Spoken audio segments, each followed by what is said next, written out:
வணக்கம் நண்பர்களே! எல்லாரும் எப்படி இருக்கீங்க? நல்லா இருக்கீங்களா? ஸோ ஒரு 20 நாளைக்கு முன்பாக பார்த்தீங்க அப்படின்னா, நான் எஸ்ஐஆர் பத்தினது அதாவது ஓட்டு போடுற அந்த எஸ்ஐஆர் ஃபார்ம் பத்தின தகவல வந்து உங்ககிட்ட ஷேர் பண்ணியிருந்தேன். ஸோ அது பத்தின டீட்டெயில்ஸ் தான் இன்னைக்கு உங்ககிட்ட ஷேர் பண்றேன் நண்பர்களே. நான் நெனச்ச மாதிரியே பார்த்தீங்கன்னா, என்னுடைய ஃபார்ம் வந்து ரிஜெக்ட் ஆயி திரும்பி வந்தாச்சு. ஸோ வந்து ரிஜெக்ட் ஆகி வந்துருச்சு நண்பர்களே. நேத்து வந்து திரும்பியும் ஃபோன் பண்ணியிருந்தாங்க.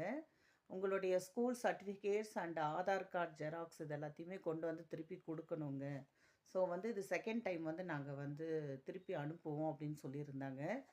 ஸோ பார்த்தீங்கன்னா, என்னுடைய ஸ்கூல் இந்த சர்டிஃபிகேட்ஸ் எல்லாத்தையுமே ரொம்ப தேடி தேடி எடுத்து வச்சிருக்கேன். ஸோ இன்னைக்கு இத எடுத்துட்டு போய் தரணும் நண்பர்களே. எனக்கு அப்பவே தெரியும். இந்த மாதிரி நெறைய பேர்களது ஃபார்ம் வந்து ரிஜெக்ட் ஆயி தான் திரும்பி வந்திருக்குன்னு சொல்லியிருந்தாங்க. நெறைய பேருது வந்து போன வருஷம் ஓட்டு போட்டவங்கள்து நெறைய பேருது ஃபார்ம் வந்து ரிஜெக்ட் ஆயி திரும்பி வந்திருக்கு நண்பர்களே.